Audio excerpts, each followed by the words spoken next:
बहुत समय पहले भारत के उत्तर में एक रहस्यमयी राज्य था, सर्पगढ़। यह राज्य इतना शांत और खुशहाल था कि वर्षों से किसी युद्ध, महामारी या विपत्ति का नामो निशान नहीं था। इसका कारण कोई नहीं जानता था, पर राजा वीरेंद्र प्रताप सिंह हमेशा कहता था, इस राज्य की रक्षा देवता नहीं, एक प्राचीन सौदा करता है। किसी को नहीं पता था कि यह सौदा किससे था और क्यों। सर्पगढ़ के ठीक दक्षिण में था एक जंगल, कुंड वृक्ष वन, जहां कोई जाता नहीं था। कहा जाता था कि वहां रात को सांप इंसानों की भाषा में बोलते हैं और एक औरत की चीखें सुनाई देती हैं।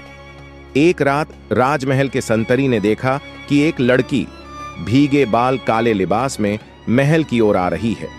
उसकी आंखें चमक रही थीं और पांव जमीन को नहीं छू रहे थे। रानी ने राजा को बताया, मैंने उसे ख्वाब में देखा है, वो हमारी विनाशक है। लेकिन राजा ने उसे शरण दी और उसका नाम पूछा। मेरा नाम है बेला। बेला ने धीरे धीरे पूरे राजमहल को अपने मोह में बांध लिया। राजा उसे सलाहकार बनाने लगा। राजकुमार आर्यवीर उसके पीछे दीवाना हो गया। पर तभी महल में अजीब घटनाएं होने लगीं। रानियों के कमरे में सांप निकलने लगे। राजपुरोहित को झर से भरा खंजर मिला। रात को लोग सांपों की सीटी सुनते थे। राजपुरोहित ने एक रात तांत्रिक बुलाया। तांत्रिक ने बेला को देखकर कांपते हुए कहा, यह स्त्री नहीं, इच्छाधारी नागिन है और इसे महल से निकाला नहीं गया तो पूरा वंश खत्म हो जाएगा।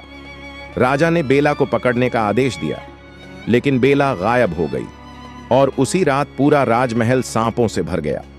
रानियां चिल्लाने लगीं, सेवक बेहोश हो गए। राजा को एक सपना आया जिसमें एक नागराज ने कहा, तेरे पूर्वजों ने नागलोक की रानी को धोखा दिया था।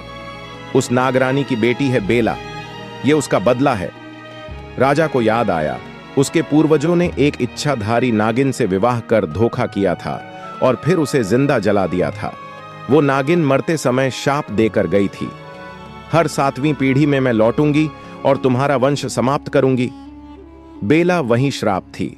राजकुमार आर्यवीर बेला से सच्चा प्यार करने लगा था, लेकिन जब उसे सच पता चला तो वह टूटा नहीं बल्कि नागलोक गया, बेला से मिलने, सच्चाई पूछने। नागलोक में उसकी मुलाकात होती है नागराज वासुकी से, जो बेला का पिता था। वासुकी कहता है, अगर तू अपनी सच्चाई साबित कर दे कि तेरा प्यार सच्चा है तो बेला तुझे मिल सकती है, पर अगर झूठ निकला तो तुझे नाग बना दूंगा। आर्यवीर नागों के 3 कठिन इम्तिहान पार करता है और अंत में बेला को पाता है। बेला सच्चा प्रेम देखकर बदल जाती है। वो नागिन थी, पर अब उसका दिल एक इंसान के लिए धड़कता है। लेकिन नागलोक की शक्ति कहती है, या तो तेरा प्रेम जीवित रहेगा या तू नागिन रह पाएगी। बेला अपने विष को छोड़ देती है, इंसान बन जाती है और नागों की रानी नहीं रहती। तभी वासुकी क्रोधित होता है और कहता है, मानव से प्रेम करने वाली नागिन अब नागों की दुश्मन है। वासुकी सर्पगढ़ पर आक्रमण करता है। पूरे राज्य में नागों की बाढ़ आती है। राजा, रानी और सैकड़ों लोग मारे जाते हैं। बेला अंत में अपने अंतिम मंत्र से खुद को और वासुकी को अग्नि में भस्म कर देती है। राज्य को बचाने के लिए राजकुमार आर्यवीर अकेला बचता है। बेला की राख को वो कुंड वृक्ष वन में दफनाता है। लेकिन आज भी उस जगह से रात के वक्त एक औरत के रोने की आवाज आती है, और जब अमावस की रात होती है तो वहां एक नागिन देखी जाती है, जिसकी आंखों में अभी भी प्यार और बदला दोनों जलते हैं। क्या बेला का प्रेम अमर हो गया या फिर उसका श्राप अब भी जिंदा है? क्या नागिन कभी वापस लौटेगी?